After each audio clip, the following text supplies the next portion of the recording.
Hello, welcome to VR Roundtable, episode 42. My name's Gary, and joining me is Anthony and Steve. And Chris isn't able to make it this week. He tried his best to make it. We had a few scheduling problems really this week, and Chris wasn't able to join us, but hopefully he'll be back next week. But welcome to VR Roundtable episode 42 anyway, and we'll be geeking out pretty hard on VR for the next hour and a half or so. Anthony, how are you this week? Oh, I'm doing good. Not much to really, no little doodads to talk about or like movies that I've seen or anything. I did buy a rug for my VR experience, but it hasn't gotten here yet. But something I've always kind of thought about, I was in, when you're in Steam VR basically, and you're kind of waiting for the game to load up and it'll give you that grid on the bottom. And, there's that circle area that's like right in the middle of your play space.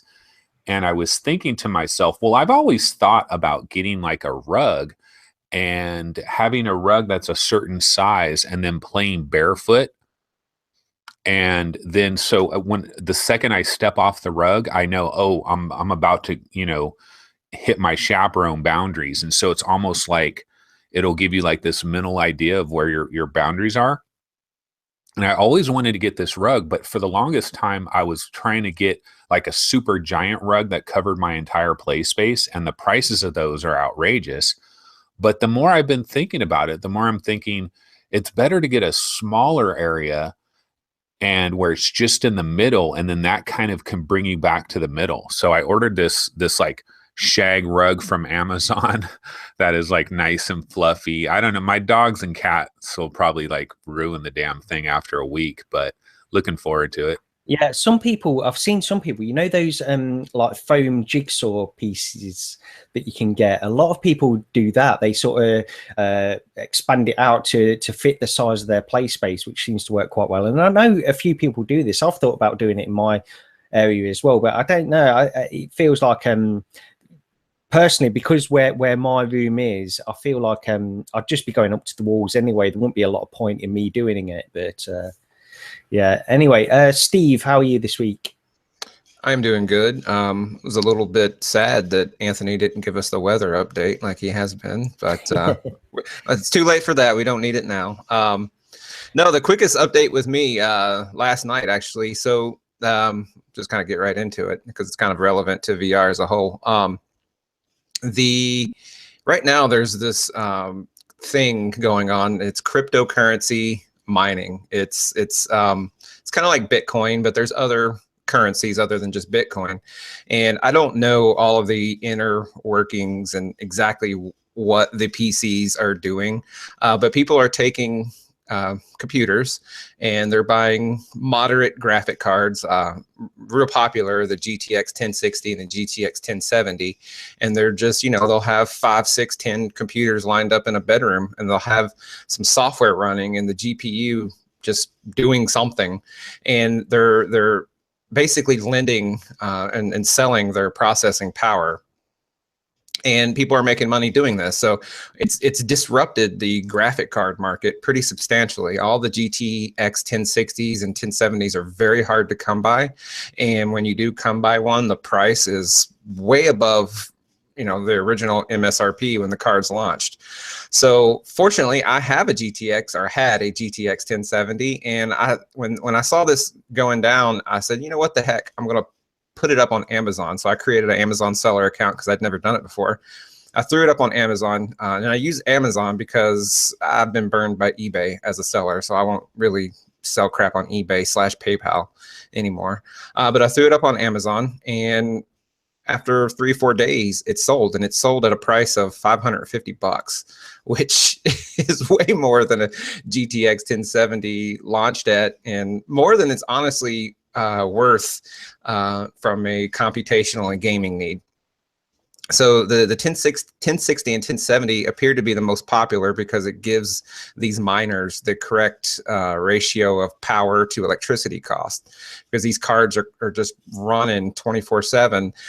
The electricity costs and having that right kind of give and take ratio between performance and electricity has these cards being the most popular. So anyways, I sold mine for $550 US, but I needed a video card, so I went out and got last night a 1080 Ti. I could have picked up a new 1080 at essentially no cost, about the same price I sold my 1070 for, which is, it's just bizarre to think about. You can get a free upgrade, but I opted to go with the 1080 Ti because I felt it had a really good performance to price ratio, and really to future proof myself. And I put the card through some base, just kind of, just checking things out, hopping from app to app or game to game, and it's a notable improvement over the 1070. But really, at the end of the day, at this point in time, it's all about the super sampling. So I've just increased my super sampling settings, and things look sharper, and I have increased stability. So I'll have to play with it some more. But so far, I'm pretty excited. It was an incredible value, and I feel like at least from a graphics card perspective, I'm set for a while, years even. Yeah, it seems like you made a pretty good deal there, because you sent me a message about this yesterday, and I looked into it, and prices over here in the UK are a little bit different to what they seem to be in the US. So it didn't seem to be as much of an advantage for me to do that at the moment. But I did look into, because I've never sold anything on Amazon either, the same as you, and I looked into setting up this seller account. It seemed pretty straightforward, but it's something I'm going to keep my eye on over the next few weeks and just see what happens with it over here. But something that you mentioned with this this cryptocurrency stuff that everybody's doing, there was something on PC Gamer podcast a couple of weeks ago where one of the guys on there was talking about this, and he was saying how basically if you had a sort of a bank of around sort of 10 PCs, each one had a 1070 in it, and you just left them running 24/7, within sort of 6 months, you probably made your money back on these PCs, on the initial purchase price of these PCs, based on the amount that you're mining of this cryptocurrency. I mean, he was talking about Bitcoin mainly, but obviously there are other cryptocurrencies as well. It's unobtainium. Everybody's yeah. Unobtainium. The one I heard was Ethereum. Yeah, so that seems to be the one that's like ballooned the most. But yeah, go. Yeah, no, that's it, exactly that. In fact, just before we came on the show today, I was just looking on Upload VR, and they've actually just posted a story about this as well. So I'm sure that might affect everybody else trying to do the same thing that you did, Steve. But it looks like you got in at the right time. Anyway. Wait, real quick. So Steve, one question I have is, so you sold your other card on Amazon for $550, but obviously you got to pay like seller fees. You got to ship it off to somebody, blah, blah, blah. Did you do the math to figure out like to the penny what the upgrade is really costing you when everything is gone, everything is shipped away, and it's all done, and you walk away from the whole deal? Like, what was your actual upgrade cost? I charge shipping as well on top of the $550. After tax, and it kind of gets convoluted because I'll get some rebate on the tax through just some personal arrangements of mine, but about $220 after shipping, after all fees, after everything. Flat out, so somewhere around there, maybe 225, maybe 215. No, I hadn't calculated to the dollar, but I think also keeping in mind that I was able to use this 1070 for about a year. Now, I didn't push it too hard. I didn't overclock it. So it's just on a value proposition. This was a time, because if I didn't do it now, then I probably was never going to do it to a point where I just bought a new card and then tried to sell this 1070 a year and a half from now or something on Craigslist and get like $200 for it maybe, or something like that. So right now it seemed to be the very apex, or the very top of the bell curve, so to speak. I don't think I was ever going to get this kind of price on this card again. So I jumped on it, and maybe I paid a little more. I bought the EVGA SC2. for 709, which is a good price on that card. It's not a reference card. It's a modded card. I could have gotten a Founders for $679, so I paid $30 premium to have a nicer cooler, basically on the card. So all in all, I'm pretty stoked, and you know, it wasn't in the plan. It was just like I threw the card up on Amazon. I didn't think it would really sell, and then I got the notification that it sold, and then like, you know, at that point it was making quick decisions and having to figure out which card I wanted to buy because I really hadn't done my research. So it all kind of happened fast and almost unintentional in the extent. Normally when I buy something this magnitude, I research it for weeks and I lock it in. I really know what I'm going to get. This kind of happened in a matter of like 4 hours. Yeah, you did. I think you did the right thing anyway, because I remember you were talking about sort of going for the 1080 or whether to pay a little bit extra and go for the 1080 Ti. I think it's definitely worth doing that in order to future-proof yourself anyway. I'm ready for that Fallout 4 at high to epic settings. Yeah. Anthony, actually, before we move on just to the first news story, I know that because you're still running 970 at the moment, but you're sort of in the market for a graphics card. Have you got any plans in the next few months, or are you just checking out prices? Yeah, so it's funny because like 2 months ago, I've been watching video cards almost every day. And I go to this website, slickdeals.com. You guys have probably have heard of it. And Slick Deals, I go to the computer area and then I go to computer parts and I select video cards. And here's an example of just how bad this situation has gotten, because every single day I go to Slick Deals, I go to computer parts, video cards, and then it'll pop up with certain video cards, and you know, it'll be like a 1050 Ti or a 1060 for a certain deal. And I'm looking for 1080s. I'm looking for a standard 1080, but I'm trying to get one at a relatively decent price. And the funny thing is like right now, if you go to Slick Deals and you try to do what I'm talking about, there's no results, period. And it's been this way for like 10 days, every single day, no results. But what happened was 2 months ago, they had a deal. It was Newegg, but they were selling it on eBay. It was like Newegg's eBay account. And they were selling a particular 1080 for $435, which if I could get that now, I would buy it in a second. But at the time, I was just a little bit late to the party and I missed it by like 10 minutes. They sold out of the allotment that they had. And I was like, damn, I missed it. But I thought, oh, I'll find it in a week. And that was 2 months ago. And so I'm stuck like Chuck. I mean, it was a dream come true for Steve, his little situation. But for me, I still have to wait. And there are games coming like in mid-August. You have Soul Keeper VR. That might be a game that actually will push your 1080 Ti, Steve. I know there are some games that are going to be a little bit more demanding coming in the near future. So I'm just going to have to wait a little while longer. So yeah, but I think like anything, I think this bubble is going to pop hard.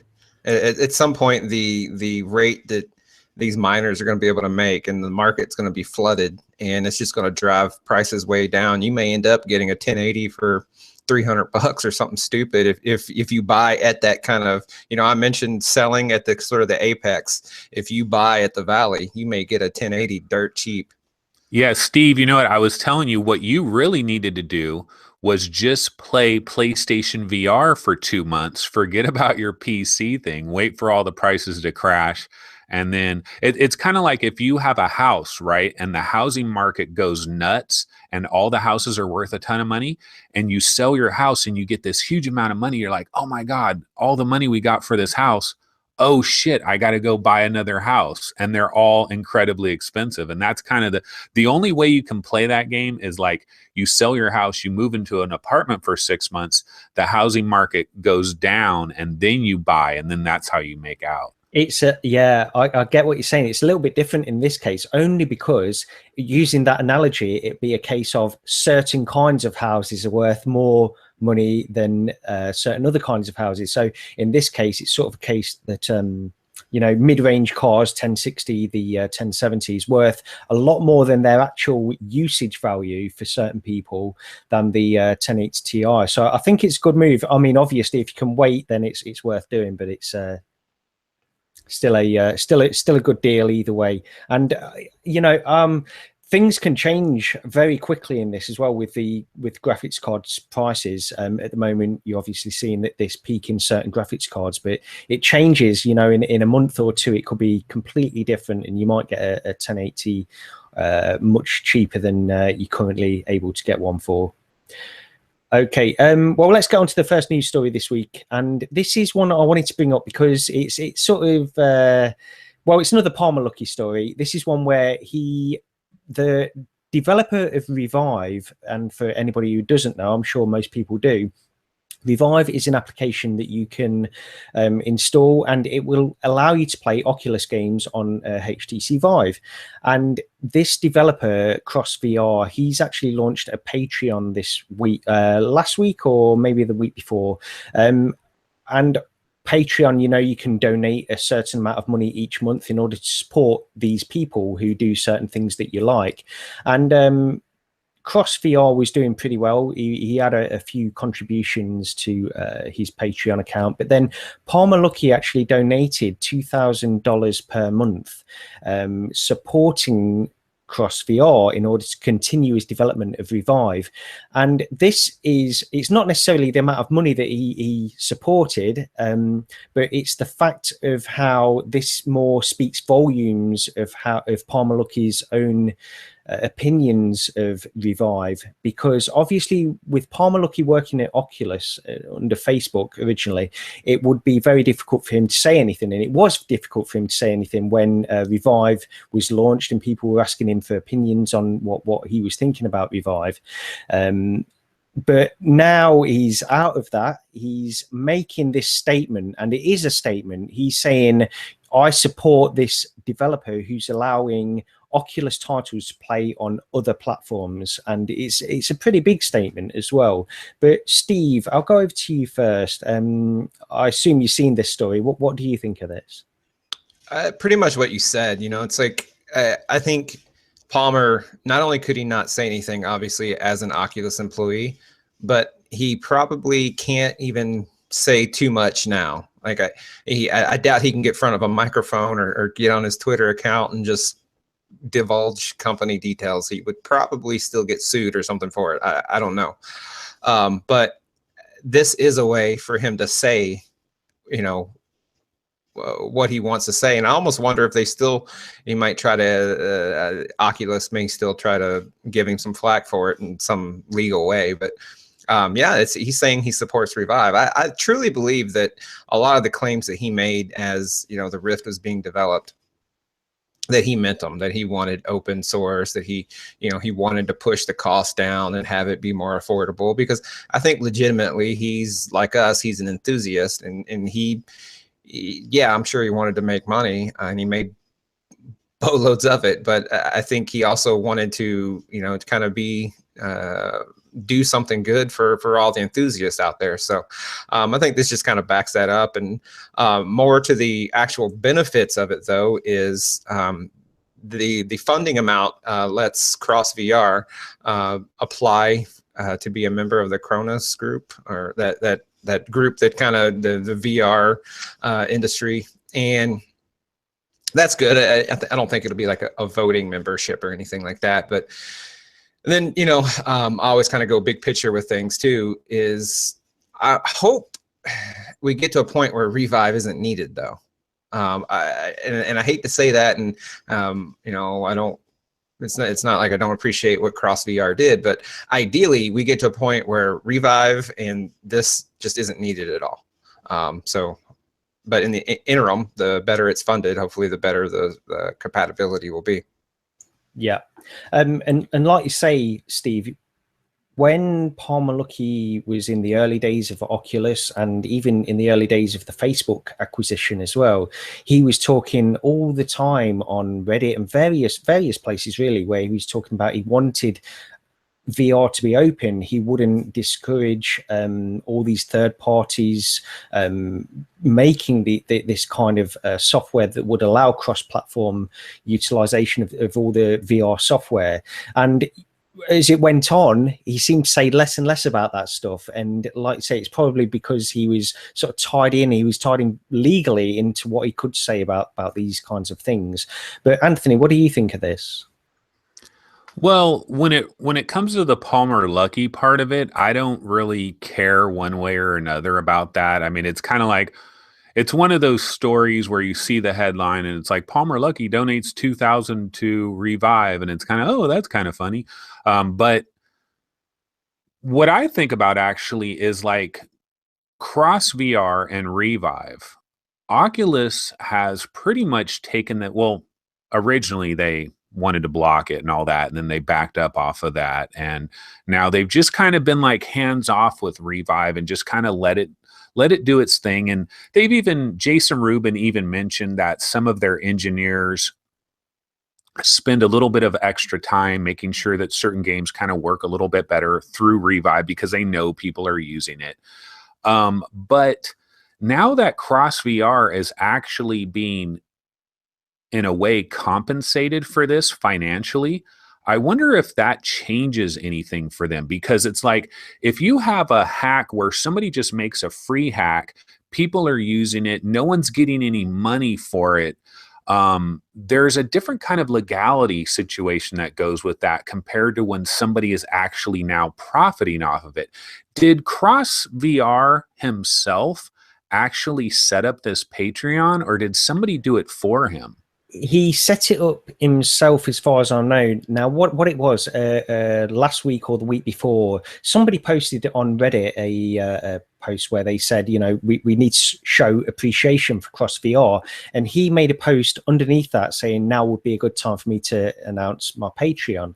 And don't get me wrong, I don't begrudge him making money from this. He's putting in a lot of work in order to get these titles working. So I think he deserves everything he's getting at the moment. But yeah, you make a good point, Anthony, about how Oculus and Facebook's perception of Revive might change now he's making a monthly wage from doing this kind of stuff. You know, one other thing I want to mention too is more to Steve's point, where he's kind of thinking of the long term and, like, you know, the bigger picture. One thing I've thought about recently is, okay, you know how these Microsoft mixed reality headsets are coming later this year. And that is going to, when those headsets come out and they're available and people can buy them, it kind of is going to change the overall VR industry a little bit, because it kind of adds this new thing here. And one of the interesting things that comes along with that is, if somebody runs out and they buy a Lenovo or they buy an Acer and they have this, you know, mixed reality headset, they have their little wireless controllers. Okay, well, where are they getting their games? We have to assume that maybe Steam VR, they could probably get games on Steam VR. Maybe that will work. What about the Oculus side of the equation? Is there going to be some type of Revive that works for these Microsoft headsets? And then eventually, when is Oculus, excuse me here, when is Oculus going to finally just say, you know what, let's drop this whole thing, and whoever's headset it is, come on aboard. You can have your own account. There will be some type of algorithm that will activate, that will know, okay, this is an Acer headset. Let's shift everything a little bit to that. This is a Vive. Let's shift everything a little bit to that. The only reason Oculus has right now to keep everybody out from that standpoint is to sell that hardware. And I know that they probably had a certain amount of existing inventory of this hardware, that they don't want to end up with a warehouse full of 3 million Oculus Rifts and Touches, and then everybody's buying Acers and all this stuff, and they're using, you know, they're using the Oculus Store, but they're not buying that hardware. So I know they don't want to end up holding the bag as far as that's concerned. But I don't think they're making like a legitimate profit off these headsets. And if they are, it's very small. So when are they just going to give up this game? Because the true value of all this, it's what everybody wants. These companies, they all want to be Apple. They all want to run their store. Microsoft wants the same thing. They want to do that with the Windows Store. Everybody wants to be Apple. Everybody wants to get a 30% cut. Everybody wants to be Steam. And why not let everybody come in? And the store is the key. So I'm just kind of curious, when are they going to drop that? Because I think the Microsoft headsets, when those come out, that might add this kind of extra little pressure where, okay, now you got Microsoft, now you got Vive, you got these other headsets. When is Oculus going to drop it? I don't know. I'm kind of running off on a tangent there. No, but it's a good tangent because it's a important discussion within this VR climate right now. And the only thing I can think is, so if they open their store up, there's a list of benefits. Well, really one benefit, and that's they should make more sales. The cons, though, is they open themselves up to a little more support. They open their market, their user base up in an official format that maybe they're thinking, and maybe they've determined that the benefit of doing that isn't quite there yet. Because you think of these games, like we talked last week about Mage's Tale. And it's supposed to, at some point, no longer be exclusive to the Oculus Store. And when that happens, I was thinking about it just kind of after we did the episode last week. And if it comes, I'm assuming it comes to Steam and it's playable directly on the Vive, they still have a control problem. They still have hardware fragmentation. So a lot of these Oculus games, I'm not saying that that's their reason exclusively for having the wall garden, but it is a problem if they go to tear the walls down, a la Ronald Reagan. It's still a problem they have to face. Now, how is a Vive owner going to hop into the Oculus Store, buy Mage's Tale, just assuming the Knuckles controllers aren't out or wouldn't be out, or that particular Vive owner doesn't have them? How are they going to play that game with that hardware set? So to me, I see a big controller problem as well. So I think it's a little more involved than just tearing the wall down and opening it up for sales. But ultimately, I do agree with you in a higher sense, and I hope we can get there. Well, this is exactly what Nate Mitchell has said before as well. He was on the Voices of VR podcast. He was a guest on there a while ago now, and he was talking about how they're working towards open support for any headset that wants to purchase from Oculus. What they're saying is, or Nate Mitchell in particular was saying, is that they want to make sure everything's working correctly and sort out all the problems for Oculus owners first. Then they can sort of start assigning resources in order to get these other headsets working. And like you say, Steve, to your point, actually, Nate Mitchell was saying how once they open it up to that, it creates more problems for them in terms of support, getting things working. From that point on, they're not saying we only work exclusively on this set of hardware. We work on all of this other hardware as well. And they have to provide support for their software that doesn't work correctly in the way it's expected to. And these are all good points, but I think a lot of people would possibly, well, in fact, everybody who uses Revive would possibly sacrifice that consumer right in order to get the extra support from Oculus. They could waiver that right in order to just purchase from them directly and not have to go through something like Revive. So, but obviously, as a company, Oculus as a company will not be prepared to do that. The support thing, I don't know why it completely slipped my mind. Because we actually had this discussion a long time ago, and I brought up the support thing, and I was saying the support is huge, like customer service, because we get, like if I got a Lenovo headset and I'm using it, I'll figure it out real quick. But there's the average Joe out there, they don't understand these things. That's why like Doom 3 BFG mod, like not that many people play that because people aren't comfortable with that. They're not good with these things. And so then you get into the support And support can be an absolute nightmare. I mean, it must be a nightmare already just dealing with the small amount of Oculus people they have. And then when they open it up, yeah, you have to then provide support to all these other configurations. And it does become a legitimate nightmare. And that is the one legitimate excuse they have, basically. Yeah. Okay. The next news story that I've got this week, we're actually pretty light on news, to be honest. We've only got a couple that we want to talk about before we get into what we've been playing. But the next one I have is that Apple have acquired SMI, who hit the news a few weeks ago, or a few months ago, actually, because they're sort of one of the leaders in eye tracking technology for virtual reality. So Apple acquiring this company is, some consider it good news, Apple especially, while others would probably say that it's a little bit of a concern because they could possibly monopolize this technology for their own means.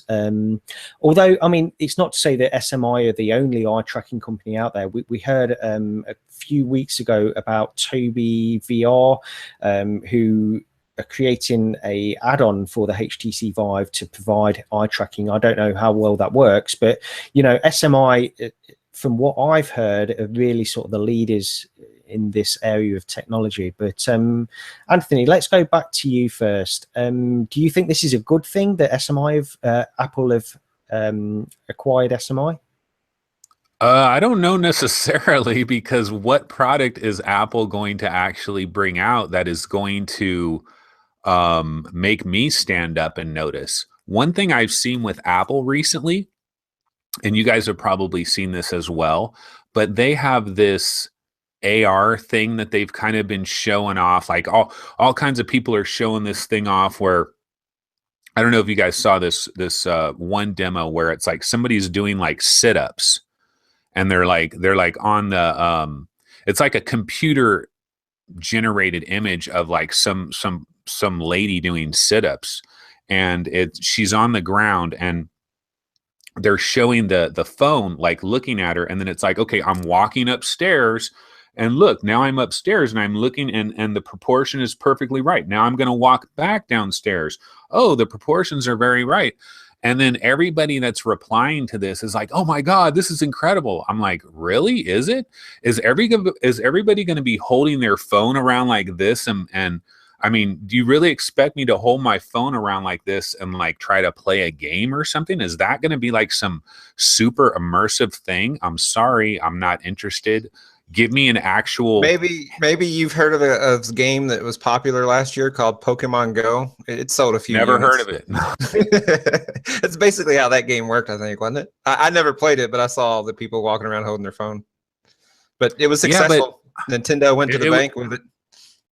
That's true, but I don't know, just the idea of, I mean, sure, it was successful, but let's remember, that thing was like a fad that swept the nation. Everybody was doing it for a couple of months, and then a couple months later, it kind of fell off. And I think the idea of just walking around and holding up your phone and looking at it's one of those things where it's like, oh, this is cool. It's a gee whiz. It's one of those gee whiz things. But then 3 hours later, is there anything really compelling there for me? Yeah. No, I sorry to interrupt. I agree with you. I think this is a first step. You know, this is a very first step. But I think it speaks as well to the technology that's behind that. The fact that it can remember, for example, I've seen demos where they've shown something in AR kit where there's something floating in the middle of the room. They can go out of that room, walk around the entire house, come back in, and that thing is still there. So I think the technology behind it is sound. But yeah, I agree with you 100%. How valuable this kind of stuff will be when it's just on your phone is, well, I don't know how far that will go. You know, one other eye tracking thing I will bring up real quick. This is a different story, but it's related. Did you guys see there was some information about Qualcomm? Qualcomm they have a reference headset design that like HTC is going to use their reference design, and it's kind of like a mobile it's like a mobile headset. It's kind of one of these hybrids almost, and it uses their Snapdragon processor, that like their really high-end version of the Snapdragon that was specially designed for VR, blah, blah, blah. But this thing is going to have eye tracking and foveated rendering built in from the very beginning. And this is a real product. And the exciting thing for me is that, okay, I'm hearing all this foveated rendering, I'm hearing all this eye tracking, an actual real product, you know, a real product that actual real people are going to buy. That's exciting, because the first one of those, I know we have Fove or whatever, but nobody takes that one literally. I mean, no one takes that one seriously. But this is a real product where I think when this thing actually hits, and if it's relatively decent, I think it starts that ball rolling, and that's exciting. Yeah, well, the fact that Apple have bought this SMI as an eye tracking, I mean, I would assume that implies that they're going to not want to stick to this AR kit that they have at the moment on phones. The fact that it's got eye tracking would imply that they want to move towards some kind of headset in order to track this. And I think it's exciting in some ways. Steve, what do you think of this? I think, well, I mean, I think they could use it on the phone, possibly, because most phones have the front-facing camera. I think the AR kit is the first step, and I think it's pretty incredible for what it is. I don't think I'm going to spend 50 hours playing with it when I get the new OS later this year when they launch it. However, I still think it's a technical feat, and I've already thought of for my career, I'm in manufacturing, and you know, out on our plant floors, I could see where I could next to a machine, I could put operating instructions, and these could be digitally updated. I can go back to my office and type up instruction for someone, and they can get them. And as is, I think it's a way to get AR. Apple has said in the past that they think AR is where, you know, the proverbial money is, and where they think the industry is. And VR really would be a subset sort of under AR, in that you just kind of close everything off. But AR, what they're doing is that's a way for AR content to be created, and for it to bridge the gap to people who don't have headsets. You know, Pokemon Go 2, whatever, you know, then you're able to play it with this AR kit. And then next thing you know, maybe they release a headset, and they have this somewhat back catalog of software that can be utilized and supported. This is a smart step, I think. Now, again, I've stated that I'm an Apple fanboy. Maybe I just like the way they approach things, but I think from a business perspective, this is a smart way for them to enter the market, get software development underway, because whether you're looking at it through a phone screen or you're looking through it through a headset, some of that underlying technology is probably the same. So that's just AR kit from Apple, and because ironically, we hadn't talked about in the past. The SMI purchase, I think it's great for SMI. I mean, that's every company's dream, you know. It's Palmer Luckey's dream, I guess, of sorts, you know, to be gobbled up by a giant company. And I don't know how much they made, but hopefully it was very profitable, and that team can be very heavily rewarded for their work. And you know, Apple hopefully puts it to good use. Now, I can't think of any examples off the top of my head, but there are times when a company, you know, would get picked up by Apple or somebody, and then that technology is never really put to use. Maybe they buy it because they have their own internal technology, so they're buying the competitor. You know, Apple hasn't said, but you know, SMI may dissolve. But either way, they got paid, and I'm sure that was probably the company's goal. That's the other thing I wanted to mention, actually, how some people are suggesting that Apple possibly purchased this company in order to shelve the technology in order to make way for their own sort of variation on this. But yeah, we don't know. And also, I wanted to quickly mention, before we move on to what we've been playing, I don't know if any of you guys watch Silicon Valley at all, but this in the last few episodes, they've really got into this character who's basically a Palmer Luckey type character. He's bringing out VR, and he's doing all these different kinds of things, which, you know, Palmer Luckey's cover on Time, was it on Time magazine? They've done a variation on that, and it's just it's just a really cool little parody on this whole Palmer Luckey stuff. But yeah, it's definitely worth watching that show, especially this latest series. What season are they on right now? It's on season 4 at the moment. This is season 4. So, I mean, really, I guess ideally it's good to watch it from the beginning because it's got a story that goes through right from the beginning. But you can sort of jump in on the latest season just to get your VR fix of this show as well. Is this season 4, like, if all you really cared about was kind of this VR type of stuff, and if you jumped on season 4, would that be the good way to go? Yeah, they don't really mention VR at all before this season. So, and even in this season, they're not particularly complementary to VR in general. Although, it's sort of placing some kind of focus on VR at least. And there's a lot of stuff that they refer to VR as vaporware and all this kind of stuff, and how it's they've brought up this. There's a company in Silicon Valley called Huli, who are a Facebook kind of company, and they buy up this small startup by this guy, this Palmer Luckey guy. So it's sort of it's really imitating reality really within this, but it's definitely worth watching. Okay, well, we can move on to what we've been playing now. Who wants to go first? I know you guys had quite a big in-depth discussion last week. Have you got anything else you wanted to talk about this week?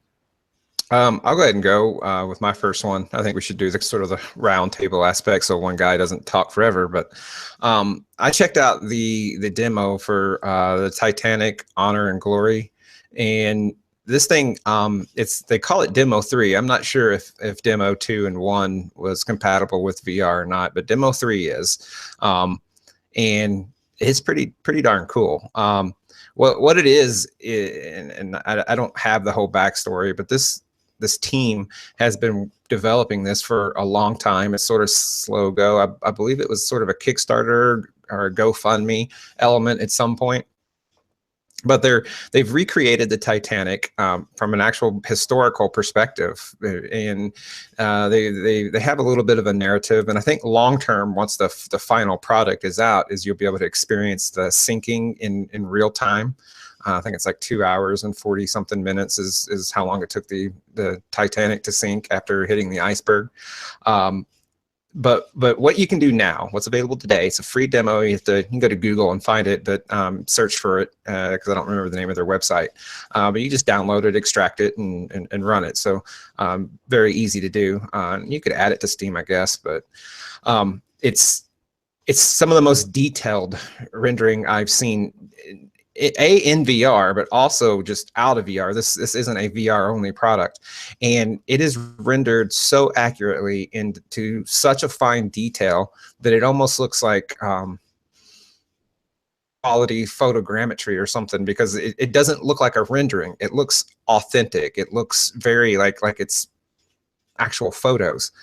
And the demo is limited. You can't go everywhere in the ship, so you can't get to the top of the ship, but you can go through 5 or 6 decks, and you can go into all the dining rooms and the lounges, and you can stand at the staircases, where Rose comes down and meets Jack in the 1990s movie that was so popular, like that staircase. And you can stand there, and it looks so good, and it feels so accurate, and there's a little bit of narration. The character that you are, he's got some commentary to make, and you learn a little bit about the ship and the process. But I recommend everybody check it out just because it looks good, and because it's a significant historical fact, and it's we've always said that VR is a way to experience things that we've can't experience again, or take you to another place. And I think this is the type of thing that it's not a game per se. I think they're going to make it somewhat of an experience in the final product. But this is something that you could show to your mom, to your uncle. Like, they're going to think it's cool because everyone knows about the Titanic. Just about everybody on planet Earth saw that movie back in '95 or whenever it came out, and it just shows the validity of VR. Like, it's this thing, in my opinion, makes a statement for the types of content that can be out there other than just games and movies, which is the biggest draw. And I just thought it was really cool, and it makes me think, what else could be done with the funding and with a passionate team. Could we, recreate, you got all those people that get really into like Civil War reenactment. Like if you threw some serious money at it and you could literally reenact or reestablish every major battle in the Civil War or the beach at Normandy, everything in history that at least we have enough data on could be re-experienced and be the most authentic way to experience something. And this Titanic experience made me kind of feel that way. And I knew VR was the type of thing that could do that, but experiencing it here, it just kind of, it really cemented it and made me start yearning for basically more types of things like it. The downside though is because it's so detail rendered, and it'll tax your GPU. And even then, I think it's optimization. I haven't tried it yet on the 1080 Ti. And when I did try it earlier yesterday, it was on my 1070. I didn't see any graphic settings, and I got a lot of sort of frame drops and stutter. And from what I gather, even people with nicer cards are going to have the same problem. But because it's not a game, you're not trying to dodge and shoot things. It's okay. It's not anything that's going to make you sick. It's teleport. Of course, you can walk around in your room scale space, of course. And I recommend everyone checking it out, and just because it's something new, and because it looks so different. Yeah. And where do you get this? We can put a link in the show notes, but the name of the team making it, I can try to Google it while we're talking about something else. But just Google Titanic Honor and Glory, and you can do this outside of VR too, and that's where their bigger funding is from. But they made it VR compatible, and it's not perfectly optimized, but yeah, it's completely free. Just Google that, and you'll find it and download. It's like a 6 gig download, so there's a lot of assets and a lot of data there. Yeah, these these types of experiences are great for demoing to people first time, like family members or friends that come over. So these are always worth hearing about. Although is VR enthusiasts were probably more into sort of substantial things, but this by the sounds of it, seems like quite a substantial experience. If you can sort of walk around the entire Titanic and just take in that, it's far more than some of the other experiences than we've seen in the past. Yeah, you can go into like the lower class deck, the upper class deck. You take a small train ride to get to the shipyard where the Titanic is docked. You can be out on the dock around it, and it looks really, really, really good. The website is Titanic HG, and that stands for Honor and Glory. TitanicHG.com. It's a free download. It made some noise on Reddit for a day or so, and again, I think it's pretty dang cool. There's no reason for anyone to not give it a go if you're a VR enthusiast. Okay, Anthony, why don't you go next? If you got anything you want to discuss?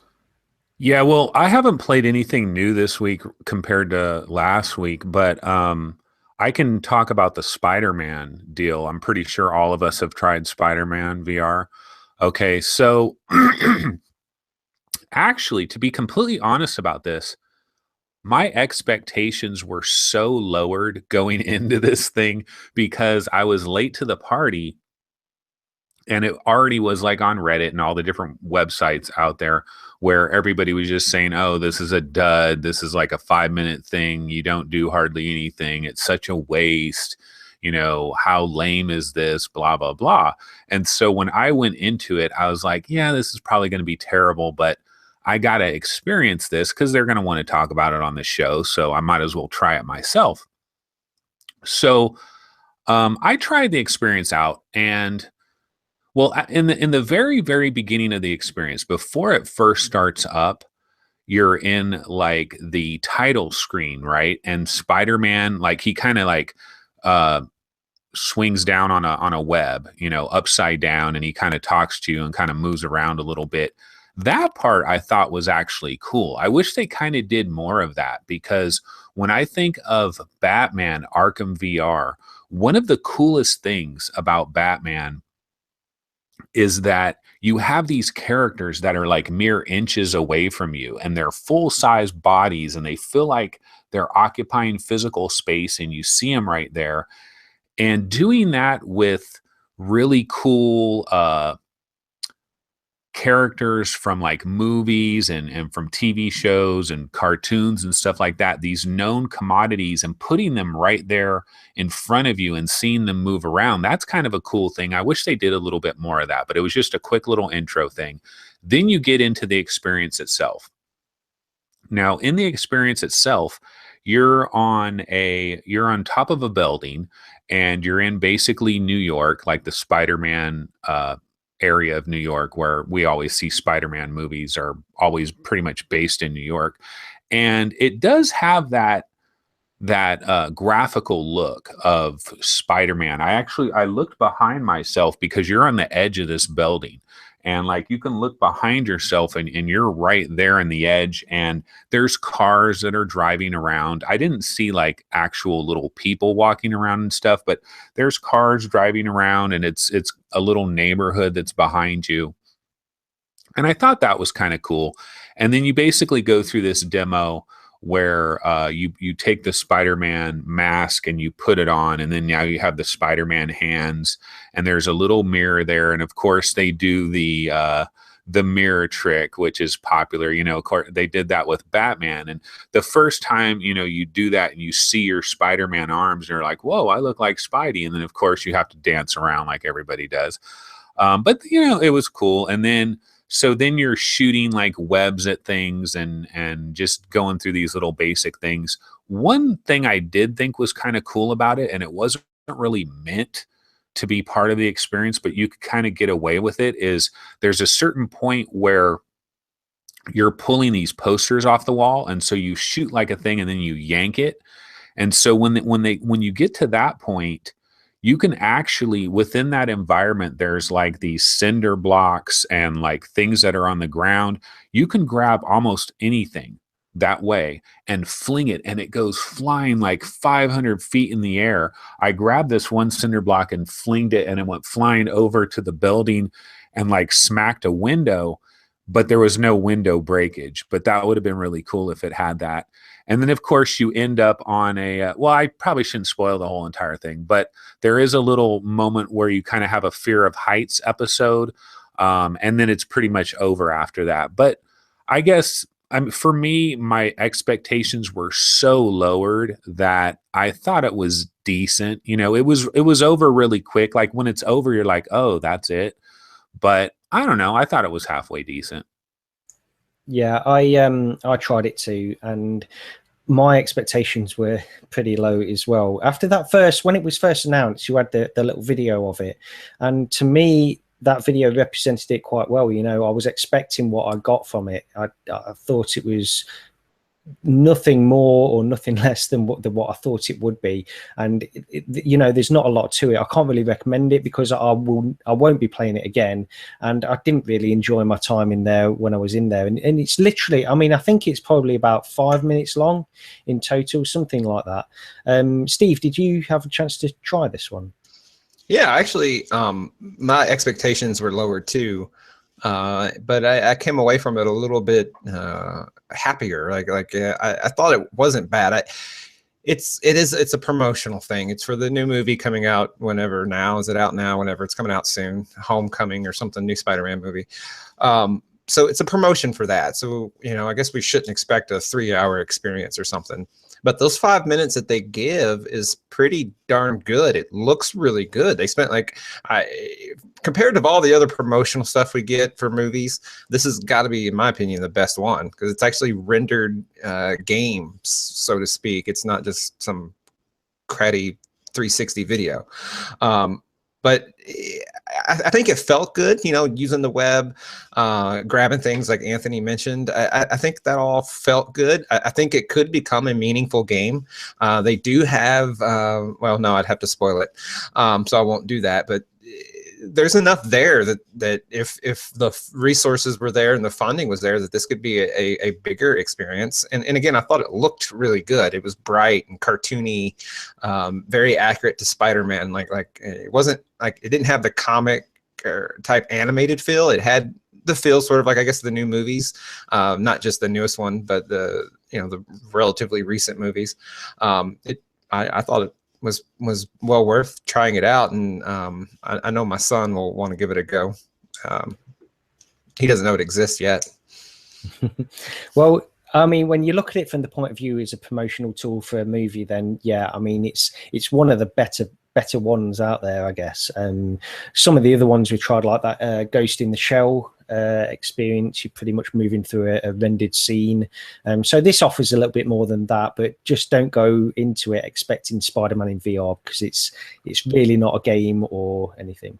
You know, if you do try it, for those of you out there that haven't tried it yet, it's worth trying, I think. And when you do get up there and you're on that roof of that building, make sure to look behind you and like look down and see the cars that are driving around, because I don't know, that part right there, I was like, I really like this world. Now let me swing down there and swoop through it, you know, because there's something about that New York look where the buildings are all brick. You know, they have like a certain kind of brick look, you know what I'm talking about? And I don't know, I just think it would be real, and it's sunny and it's bright and it's colorful. And then the part, I'm not going to spoil this, but there's a part where you're really high up and an enemy comes by you. And when that enemy comes by you really quick, if there was a moment where I felt like I lost balance and I was going to fall. And I was like, oh, that's pretty good that it actually made me do that. Like I actually like stumbled like I was going to fall off an edge. So yeah, you know, it's worth trying. At the end of the experience, it says something to the effect of try this demo out at select movie theaters or something. So I'm thinking they're going to have this set up. Sorry, I had to sneeze. I caught the I caught the mute button in time. But they said that this is going to be set up. It said something like that. It's going to try it in theaters or something. So they're probably going to be showing this to people, which then I think is really good, because people who, you know, one of the biggest things we say about VR adoption is you don't really know what it's like till you try something good. And I think this is good enough as a 5-minute demo for people that are excited, who just watched a movie or about to go in and watch the movie. And if this is someone's first experience in VR, I think it'll leave a very positive impression. Exactly. Yeah. I actually, now you mention that, because I think exactly the same thing. I think it's good enough to provide somebody who hasn't tried VR before to come away thinking that was pretty good, really. So yeah, I'm sure it's got its value if it's used in something like that. I'll talk about Karnage Chronicles next. This is a game that we were given a key for by the developer. But this is a game which is sort of Vanishing Realms-esque. Very, very close to Vanishing Realms, but I don't want to take anything away from the developer that's done this, because they've done a great job of translating Vanishing Realms into a slightly different aesthetic. It's slightly more realistic. But this game took me by surprise, because I didn't know anything about this before I played it. And I think this is absolutely fantastic as an experience where, you know, we're coming from playing something like Mage's Tale, which is a very, very sort of well-polished game. It's been given a fair amount of funding, I assume, and it's got some great production values. And Karnage Chronicles, which I assume, I think is more like an indie development team that have made this. They've done a really, really good job in getting this game to be as good as it is.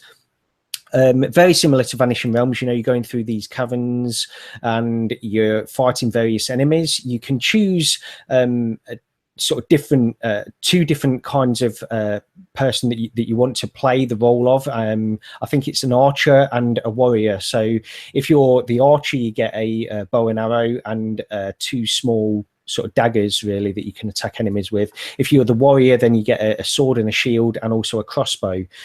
So you got a couple of ways that you can start this game off as.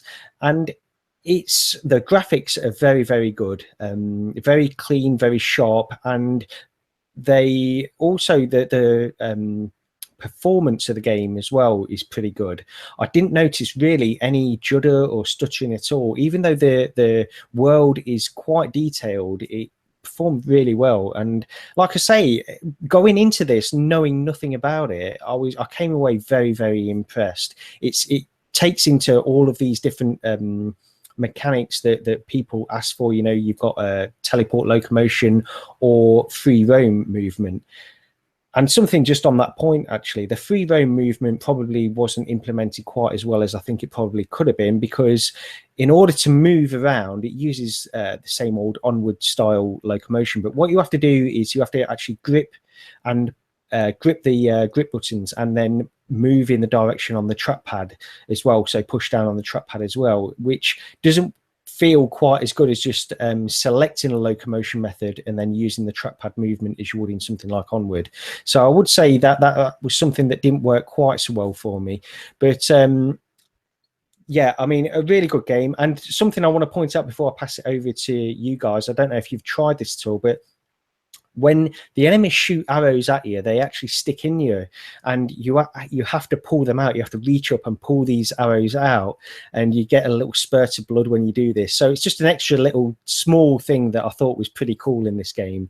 But yeah, anyway, I'll go over to Steve first on this. Did you get a chance to try it? Yeah, I completely missed that point, so I was probably walking around with arrows in my head and didn't realize it. Yeah, I played for about a half hour. I didn't have a ton of time. I tried it yesterday before running out to get a new video card, and I don't know much about the developer. If this is sort of an indie developed thing, then this is a very high quality indie developed title. There's not a lot. It is very Vanishing Realms-esque. It really has a similar aesthetic, a little less cartoony maybe. Vanishing Realms had it was very cartoony. But one of the things though, and it's inevitably going to be compared to Vanishing Realms, and one of the things that it didn't feel right to me was the combat. Now I tried the archer. I probably need to go back and try the warrior. But with the archer, I felt I didn't really have any way of defending myself. So I was constantly having to sort of run away and reposition. Even with the daggers, and even though you can kind of get in close and just swipe, and take an enemy out, you're still kind of there and vulnerable. I didn't really try to parry any attacks, so maybe you can just parry with your daggers, but I just felt real vulnerable, almost like choosing the archer was sort of a unstated harder difficulty or something. So I'm gonna go back and try as the warrior. Again, I'll just kind of echo everything you said. It's well done. It's worth checking out. It's a solid title.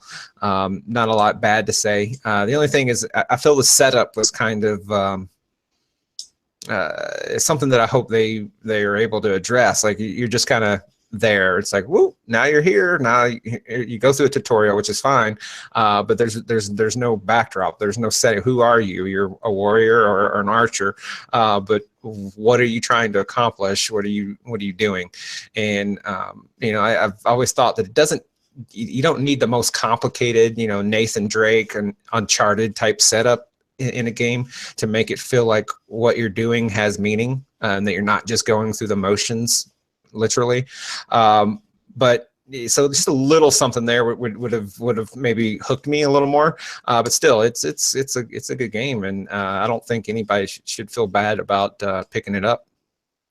Yeah, I was just trying to read up a little bit about the developer of this game while you were talking there, but it's made by a developer called Nordic Trolls.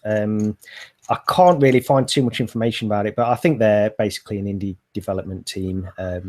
You know what? I actually just went to their website and I'm looking at it, and it says right here, the company was established in March 2016.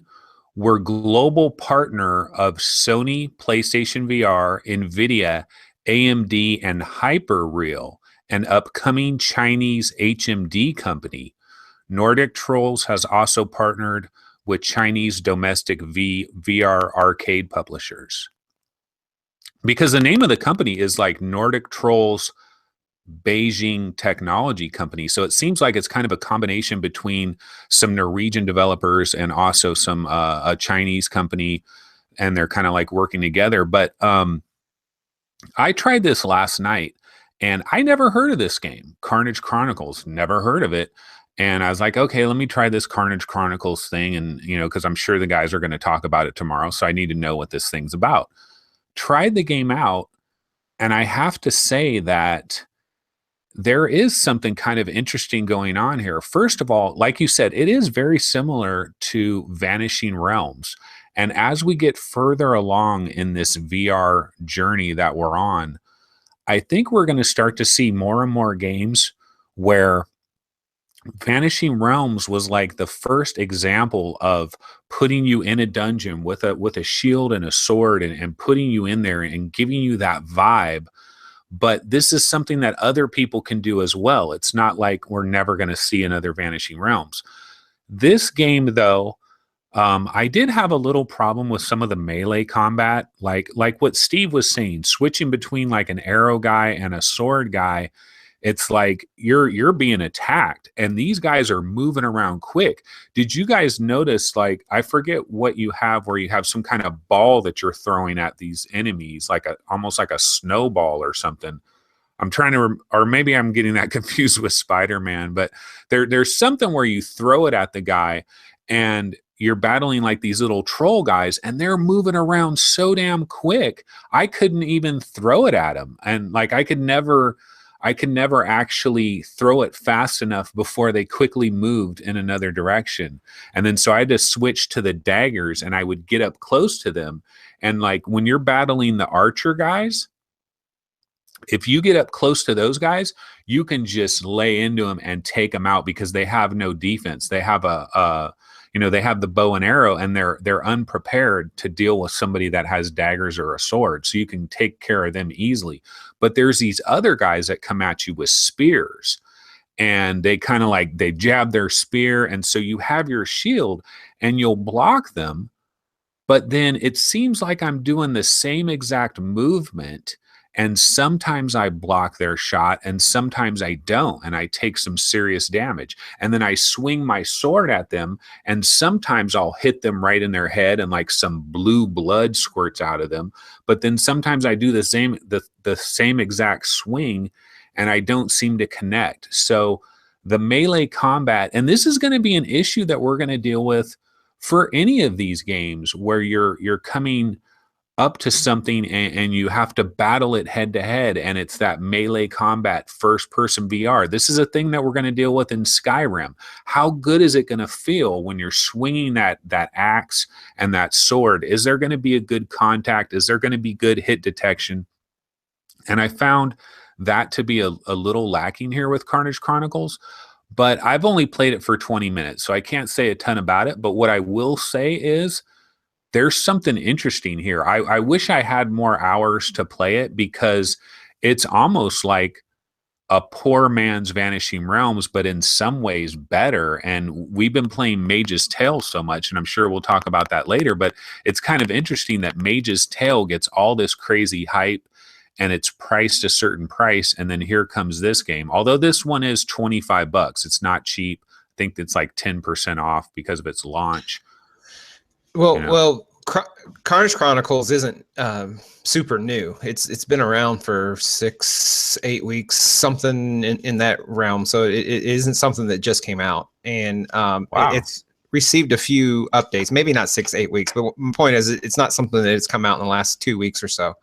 And the melee combat is the one thing that didn't feel right. Now, you tried the warrior because you had a shield. If you try the other person, you don't even get a shield, and that was my problem. And I don't want to be guilty of comparing it to Vanishing Realms, but that was the one thing. Playing Vanishing Realms, I never felt like like the system cheated me or something, like in the combat.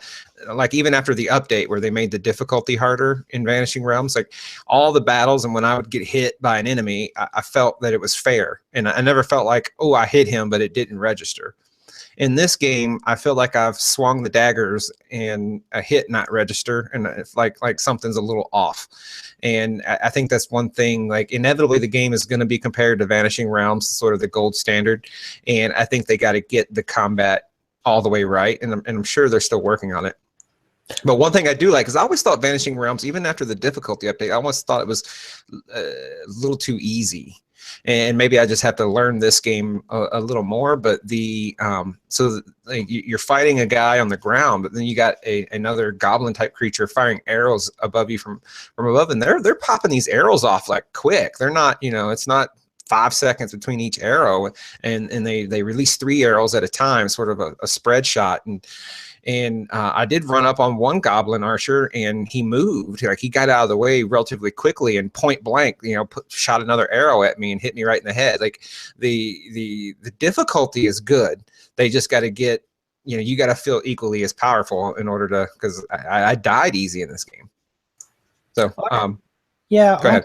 I don't feel like this is a poor man's Vanishing Realms at all. I take a slightly different view to you guys, only because, I haven't played it a lot, so I need to get into it a little bit more. But from what I've played, I didn't really have too much of a problem with the melee combat. If I'm being honest, I felt like it was more or less on a par with Vanishing Realms, but maybe I'm missing something that you guys are seeing in Vanishing Realms. I don't. I think the melee isn't as good as in Vanishing Realms, but the total package of this game, I don't think is a poor man's Vanishing Realms.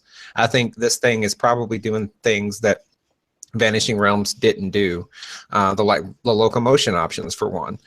So no, I don't think it's a poor man's Vanishing Realms, but I think they got work to do on the combat to make it feel as good as that game did. That game just felt so right.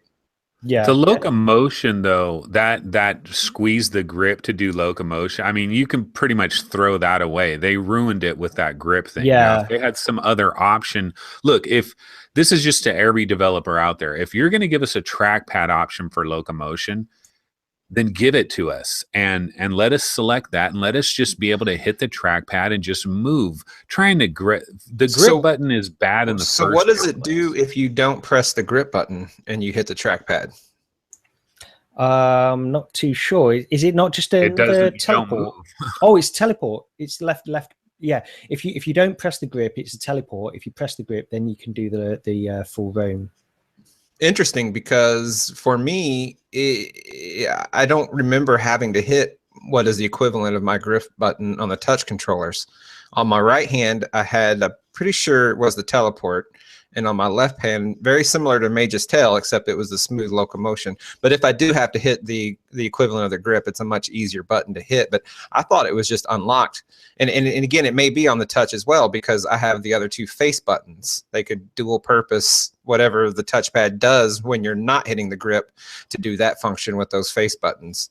So, okay. Yeah. I didn't have that problem with the locomotion. Locomotion felt fine to me. The only issue I have with the locomotion is having to steer it with my hand. So it's like you hit up on the thumbstick, and as long as your hand is pointing forward, you'll go forward. But if I start veering with my wrist, it's like you're locomoting in Lone Echo or Echo Arena. Like, you got the thrusters on your wrist, and that's what sets the direction. And I can't stand that in the trackpad or the natural locomotion. Like, they got to somehow figure out a way to decouple that from your wrist. Let me just on that point, Steve, because I was listening to last week's show, actually, and we can get into this now because I know you guys spoke about Vindicta last week. See, Vindicta uses a very similar method to like Onward, where you press up on the trackpad and then you move the controller in the direction you want to move. To me, that works as good as, I'm struggling. If you're playing it wrong. No. Yeah, no, I'll get onto that in a second, actually, Anthony. But yeah, on using that method, it works pretty well for me. And I like that in Vindicta and Onward and some of these other ones. I think that method works really well. But just to what you were saying there, Steve, is that what you were talking about? Because on an Oculus touch controller, I can see that working not quite so well as it seems to work on a Vive. Well, I have the same issue on the Vive. I don't like having to point my hand where I want to walk, and then while also pressing up on a thumbstick or the trackpad. Like that's my issue, is because when I do that, then that hand can't be doing what it needs to do. It's decoupled. So in 1 second, my hand is maybe shooting a gun, but in the next second, my hand is pointing elsewhere so I can walk in that direction.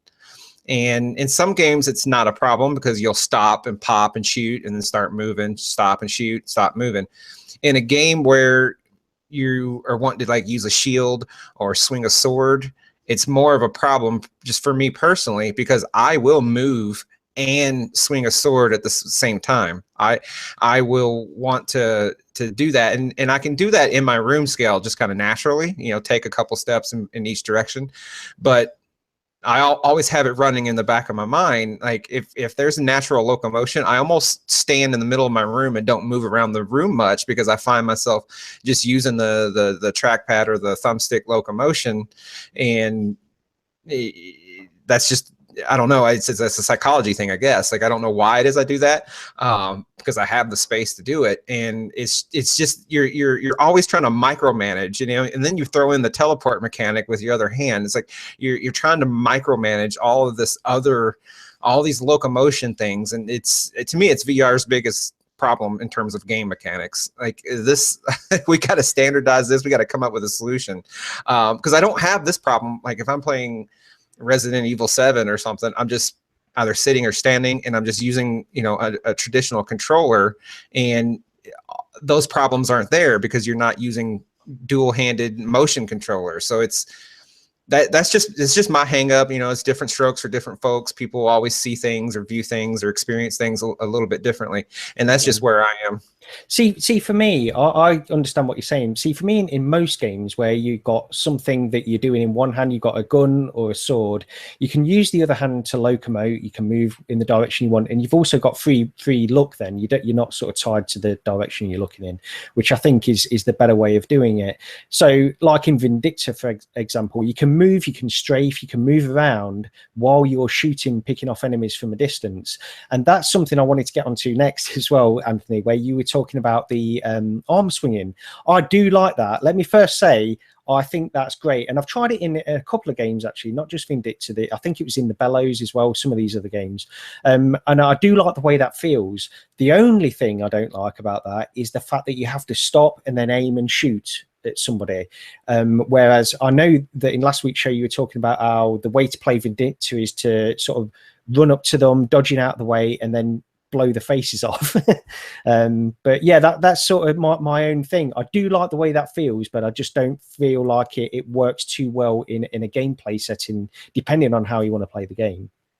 Yeah, I mean, the realism though of like when you're doing this, it's like you're running. And if you're think about it, if you're really running, are you really going to be able to aim and shoot while you're running? I mean, there may be a few like SWAT team members that are able to do that, but the average person's probably going to have to stop running and then try to shoot. So I'm not bothered by it so much, because to me, I guess it's just moving your arms like this. It just tricks your brain, and it's like, yeah, this works. And then it's just the ice skating, man. I'm just ice skating around these levels like I'm on a Segway, and it just so smooth as butter. I love it.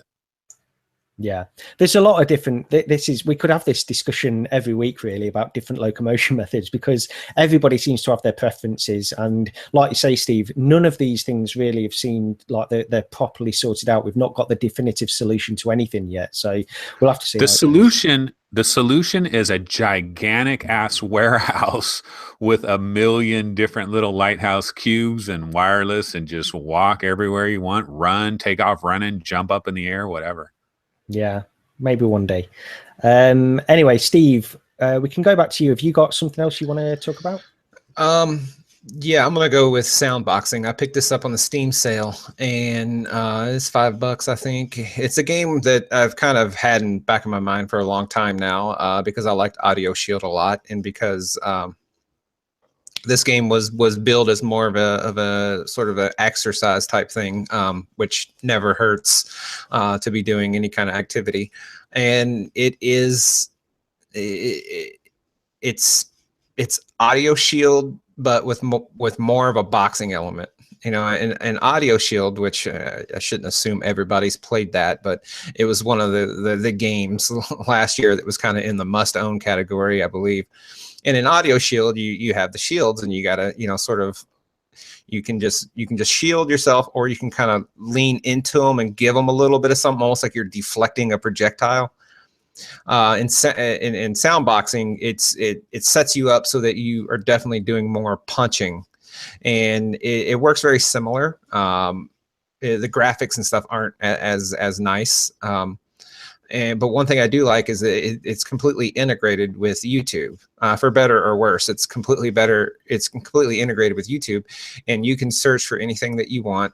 And I know Audio Shield did it to a degree, but it seemed a little clumsier. But it actually, in sound boxing, it plays the video, actual YouTube video, like up on this big thing in front of you, and you know, you're just kind of dancing and punching to the music, and it's fun. It's $5. It's not much more to it than that. It's you know, it's one of those things you get at face value, but it's fun. And you know, after 2 or 3 songs, I was you know, I was pretty sweaty. And it's interesting though, because you know, any kind of community curated playlist or whatever, you get to see what some of the most popular songs and stuff are, and it was kind of bizarre. There was some Asian content and a lot of Britney Spears. Not sure why, you know. So I had to search for things that suited me, and you know, I played some Rage Against the Machine, some Dr. Dre and Tupac, and you know, it kind of took it back to the 90s, and it felt good.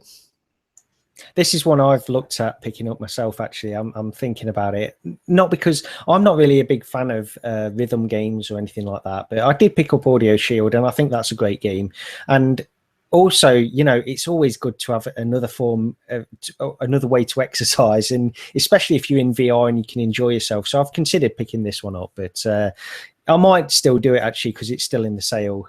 But yeah, I think it's probably something I will be doing soon. Anthony, have you got something you want to talk about next? Not really. Why don't Gary just pick one of the other ones that you're going to do, and if I've played it, I'll comment on it. But well, the first one I'll talk about, it's one I don't think you have had a chance to play, but I won't stay on it too long because it's Moonshot Galaxy.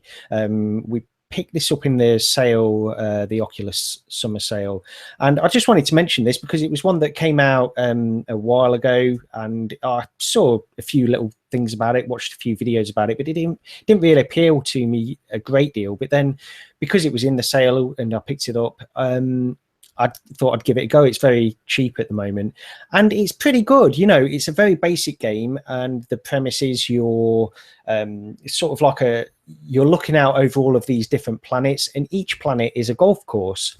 So the way this works is you have sort of like these robotic kind of appendages that you're able to move the planet around. You can rotate it, zoom in, and go to different areas. And it's very simple. You have a ball and you have a hole that you have to get it in. And you just rotate the planet round. You grab the ball using your robot gripper, and then you just pull out an aiming reticle, really, and it will follow the gravity of the planet, and you just have to get it in the hole. There's nothing to it. It's golf in space. It's galactic golf, and it works really well.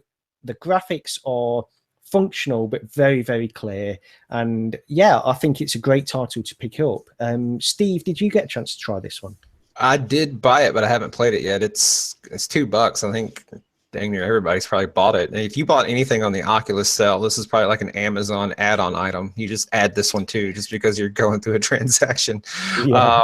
Because I think it's $2. Yeah. So yeah, I bought it, but I haven't given it a go yet. No, it's yeah, I definitely recommend people trying this for that price. I mean, it's a no-brainer. Really good game. I have not put a huge ton of time into it, but it's not the kind of game that you'd really put a great deal of time into. It's just a fun little game to play for maybe 20, 30 minutes, something like that. I do know, my son played it for you know, about a half hour or so. So he was having fun with it, but I just personally haven't played it. I believe this game had a different title a long time ago. Was it called Galaxy Golf, and then they changed it to Moonshot Galaxy or something? Oh, that rings a bell, actually. Yeah, maybe it's been around for a while. Liftoff Labs is a developer, and they recently just brought this to PlayStation VR, actually. But yeah, $2. I mean, hey. Yeah.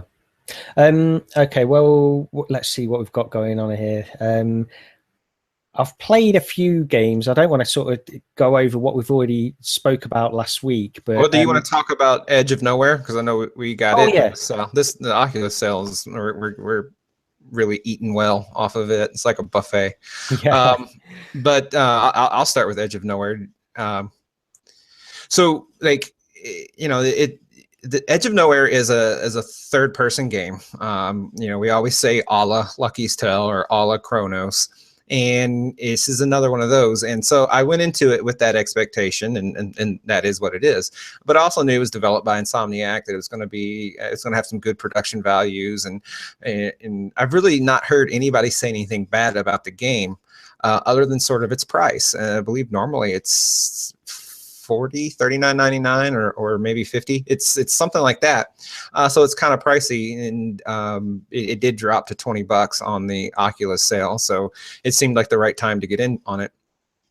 And what really surprised me though, when I booted it up and got in there, is that it looks a lot better than I thought it was going to. Like a lot of the trailer and any videos that I saw of it previously, it was very icy, very snowy landscape, and it just seemed kind of I want to say bland, but I'm not sure that's fair. But it just those landscapes are, you know, somewhat bland when you see them on a screen. It's just a bunch of white. But actually getting in there, I have a different appreciation. It looks a lot better than I anticipated. And then one of the other things that kind of caught me by surprise was that even though it's third person, you're kind of hugged in to the character that you're controlling. I forget his name, but you're kind of hugged into him closer. So he has a different sense of scale. It doesn't feel like Lucky's Tale or Chronos, where you're kind of really zoomed back, so to speak. It's almost like you're following him on a trail, if you were to kind of personify your camera angle. And it has a narrative. It plays well. There's audio log / journal entries. It's a full game in the sense that it has a lot of the traditional gaming elements and mechanics in it. And I've played it for maybe 45 minutes. I've only you do get a gun and you can shoot, but I've only shot it one time, and I've only taken out one enemy. So I don't know how much shooting there is. But it looks good. It plays good. Well, a good developer, has a narrative, really lots of good things to say. The only downfall really is its price if you don't buy it in the sale, and B is that if you're, you know, one of those people that are anti third person, then this isn't going to change your mind. But you know, I guess the one line summary of this game is it's icy Uncharted in VR. Yeah, it's definitely the closest thing we've got to Uncharted in VR at the moment, because one thing I'll say is that we need Insomniac to keep making VR games, because they're doing a fantastic job at the moment. And Ted Price was actually on Split Screen, the Kotaku podcast, a couple of weeks ago, and he was talking to Jason Schreier on that podcast, and he was saying how, you know, Jason Schreier is a little bit, he's a self-proclaimed skeptic of VR. He doesn't want to sit there and with a headset on and play VR, so he doesn't see the attraction of it. But Ted Price, he wanted to talk about VR in that podcast, you could tell. And the first part of the podcast was really him talking about their adventures in VR and where they've come from. And he's doing a great job. So you can tell that Ted Price, who's the CEO of Insomniac, he is enthusiastic about VR, and I think it's a testament to how enthusiastic he is, the amount of games, the amount of VR games that they've been working on, and also the quality of the games. This one is absolutely one of the best third-person VR games we've got at the moment. The animation on the characters, the production values, everything about it is really, really good. I'm pleased that I finally picked this one up. Just to mention quickly before I move on to Anthony, I'm playing this through Revive, and for the most part it works fine, but there is like a flickering issue when you play it through Revive, which affects mainly the first part. It's when you're on the outside areas with a lot of snow. The first part of the game is a little bit flickery. It didn't really bother me too much, but there's something to bear in mind if you want to play this on the Vive. I've played probably about I don't know exactly, maybe an hour and a half of this game now, but yeah, it's just getting better and better. It gets more intense, and the mystery of the story evolves as you progress through it as well. So yeah, I'm really, really impressed with this. Anthony, how about you? Before we go to Anthony, one of the when you first turn the game on, you're not in a snow setting. You're in a jungle, a brief sort of cutscene, for lack of a better word. Have you gone back to that type of environment, or has everything been in the icy, snowy backdrop? Yeah, it's snowy, but to talk about where you go in the story would sort of give things away a little bit too much. Okay. I'd say. But I thought that jungle looked really good, and I kind of wanted to get back into that environment. So hopefully we do, later in the game. But go ahead, Anthony. Yeah, so I've been a big fan of third-person games in VR. Like, there's so many people that just write them off, and I'm like, man, you're really throwing the baby out with the bathwater with that, because like Bound on PlayStation VR was one of my favorite experiences. Robots Rescue from Playroom VR on PlayStation VR is really good. Chronos, incredible. Loved Chronos. Loved the graphics of it. Just loved the vibe of it. And there's probably some other ones I'm forgetting about. Well, Lucky's Tale, obviously. And so when I heard of Edge of Nowhere, I mean, I've known about Edge of Nowhere since it first came out, but this is a game that I have been looking forward to in a real way, like finally getting my grubby little hands on it. And now that it's finally hit $20, relatively decent price, it's a good time to grab it.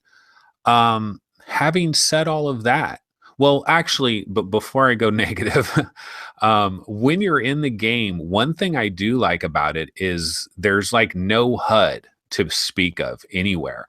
And it really envelops you in that world.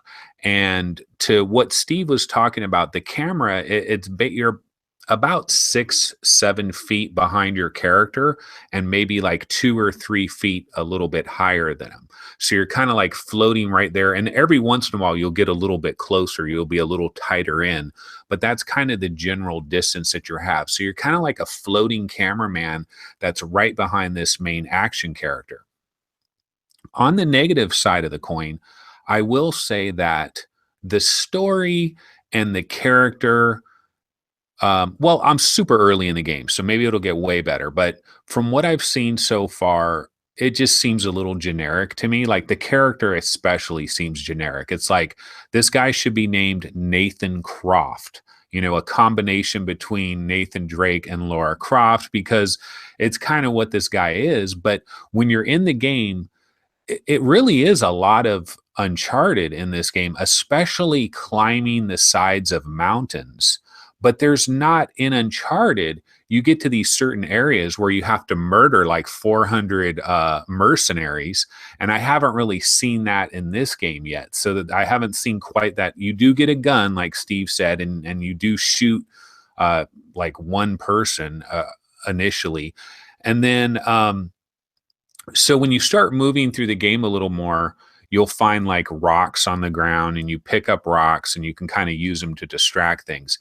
Where this game, wait, before I go negative again, I want to say one more good thing about it is the sense of horror and of the thriller nature of the game. You would think that if you're playing a third-person game, like you can't get that scared of stuff that's going on in the game because you're not that guy. You're external from that guy. It's not the first-person thing where you see your hands and you're in that world, right? But I will say that there were certain times in this game where I was like, damn, do I really have to go into this room? I'm not liking this so much. I've always had a thing about spiders, and I don't want to give it away, but there are some spider-like creatures in this game at a certain point, and that was kind of freaky, even though I was third person. Now, where it goes negative for me is I got to this point, and maybe Gary, you've probably gotten to this point. Steve, I'm not sure. I probably played about the same amount of time that Steve did. But there's this one point in the game where you encounter some different creatures that you have to kind of deal with. Then you get a little bit further, and there's a creature that you encounter where the creature is blind, but it can hear noise. Okay. And so when you get to this part, now you're going into a stealth mode, basically. It becomes a stealth game.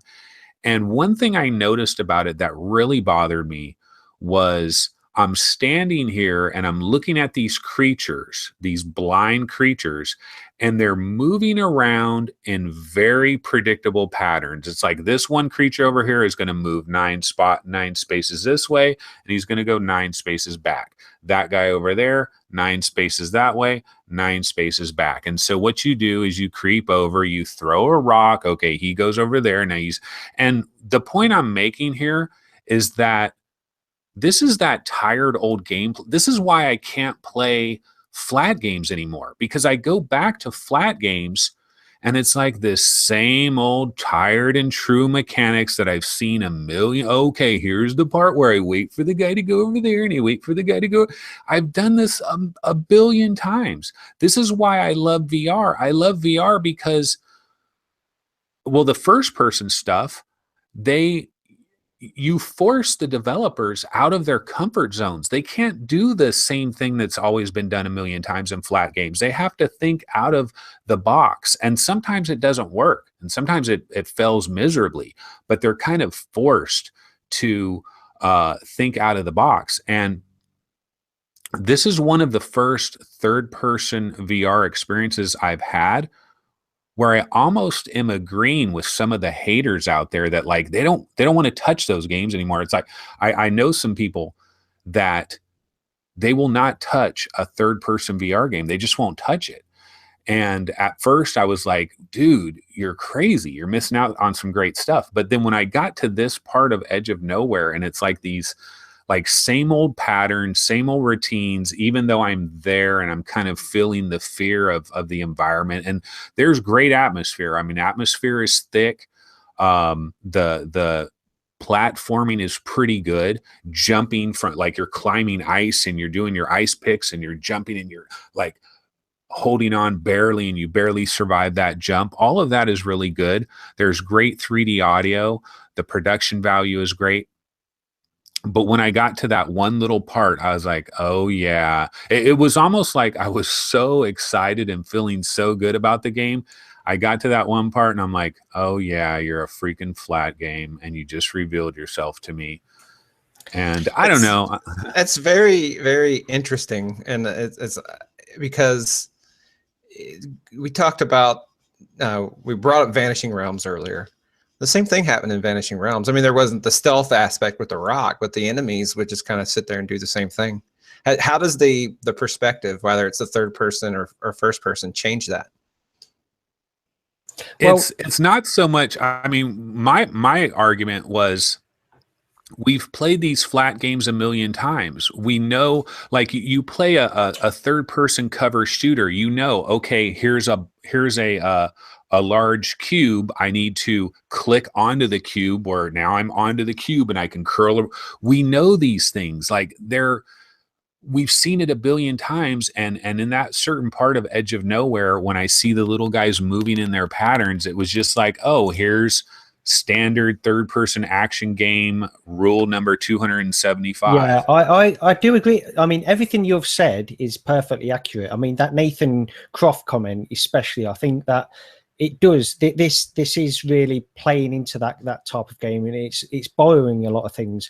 There's a level of expectation with VR games, and we're still at the early stages at the moment. The problem is with VR games, we're deprived of a lot of things that this game offers, I feel, in some ways that are sort of second nature in flat games. We've seen them again and again and again, and you're right. I don't think it should be dismissed, though, as well, the fact that this is, this was a launch title. I think it was a launch title anyway, or very close to being a launch title for Oculus. And we're playing it a year later now, and even playing it a year later, I'm still quite impressed with how this game plays in terms of VR. Judging it from a VR standpoint, I can't really judge it from a flat game standpoint, because it doesn't compete with the Uncharted's of recent years or anything like that. But as a VR game, as a almost like a proof of concept, really, this shows what can be done in third person VR. And you're right, when you say these enemies that they're sort of following these patterns, I noticed it as well, and it's not ideal, but it's almost like a stepping stone to where we might get to in the future, maybe. But I really did. I'm still enjoying Edge of Nowhere. Yeah, I think this is a fascinating subject now, and I'm just going to talk setting Edge of Nowhere itself aside, because I noticed the generic, pre-canned movement paths in a lot of games, and it's not something that's specifically unique to traditional games. That's all very much there, and I'd even argue to a degree even more so there in a lot of VR games, because they're all indie developed. Like Vindicta, we've talked a lot about that lately. It's like, a generic character, like in Vindicta, you are nobody. There is no character that you are. The enemies just stand there. So what that game has is it's just what makes it good is the mechanic. And a lot of games go for a strong suit. In Vindicta, it's the mechanic, it's the roller skating and shotgunning all the robots and stuff.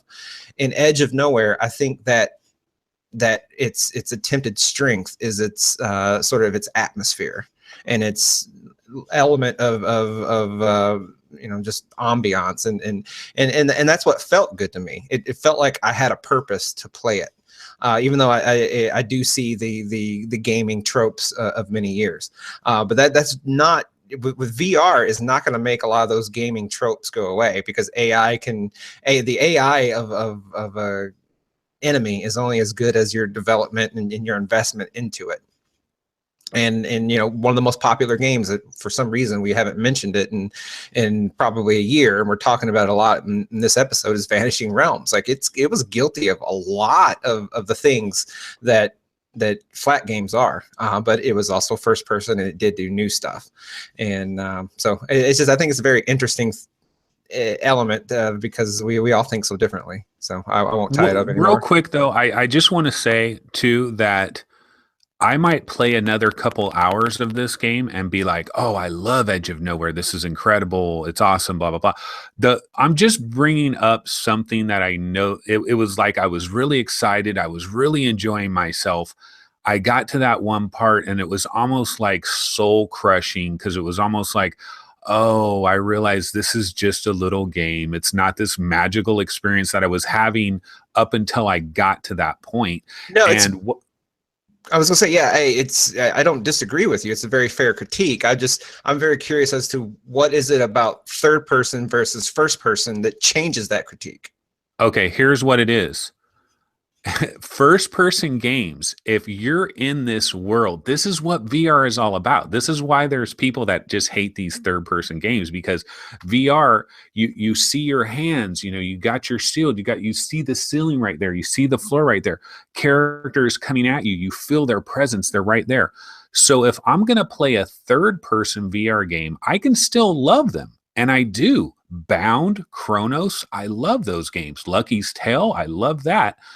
But I guess my margin for error with the third person game is a lot less. What I mean is, you get me into a third person game and I'm controlling a guy and it's like, oh, this is pretty sweet. But then you start showing me the same old tropes that we've been down a million times before. My interest starts to fly out the window. And it's like, okay, maybe I should go back to some immersion. But when I played Bound, the wonder never stopped. When I played Bound, the wonder continued, because I was just amazed by these incredible visuals and the different like camera angles that it gave me and everything.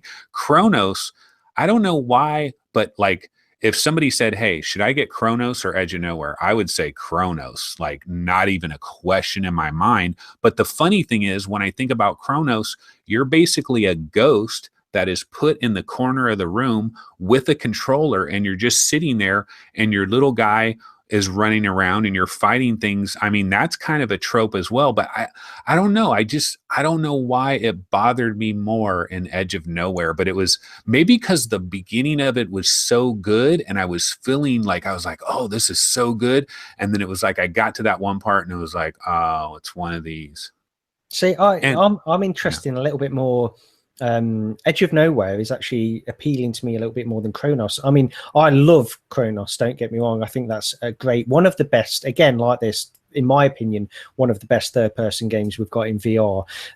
But for me, probably more the style of gameplay, I guess, it's appealing to me more. And also the narrative element of Edge of Nowhere feels a little bit deeper, even though it is following these tropes. You know, again, it's about expectation of VR. We're deprived of narrative in a lot of experiences. And even if we get this sort of cliche narrative in Edge of Nowhere, which it sort of has a few little different spins on it in places which I think are interesting, but there's no getting away from it. It's not you couldn't put Edge of Nowhere as a movie and watch it from start to finish. It's not that interesting, but it's good enough, you know, for this format. But yeah, I mean, Edge of Nowhere to me is, I don't know. I think it's probably one of my favorite third-person games, and we've played things like Lucky's Tale, you know, because Lucky's Tale, you could ascribe the same problems to Lucky's Tale. It's very trope heavy, you know. It's a platform game. It's a third-person platform game, but I still enjoy that just as much, even though I'm aware that is a problem with it. You know, I think the real difference is because, like, yeah, Lucky's Tale, it does the same old tropes we've seen a million times with every third-person Mario-style game. But I think the difference for me is before I started playing Lucky's Tale, I knew that was the case. And so there was nothing where when I started playing Edge of Nowhere, I didn't really know what was going to go on. And in that beginning part of the game, I was so into it that when I kind of got to that first trope where it kind of revealed, it's almost like seeing Wizard of Oz and, you know, the curtains pulled back, you see that guy there, you're like, damn. And so it was kind of like one of those things where Lucky's Tale or like Playroom VR or Bound or Chronos, like Chronos is just a hack and slash. I mean, all you're doing is mostly hack and slash. That can get kind of boring after a while, but I knew that's what it was before I ever went into it. So I didn't think it could have been anything better. So, yeah. Okay. Well, we've been going for a while here. Is anybody else got anything they want to add before we finish up? No, I had other games, but yeah, we can always talk about them in the future. Yeah, we got a lot of games. Like, I wasn't going to get through all of my list or anything, but yeah, we can always talk about them next time. Yeah. Okay. Well, that's been episode 42 of VR Roundtable. Thanks for joining us, and please leave a comment in the video below, and also leave a review on iTunes if you get a chance. But that's pretty much it. So we'll speak to you next week. Thanks for watching. Take it easy.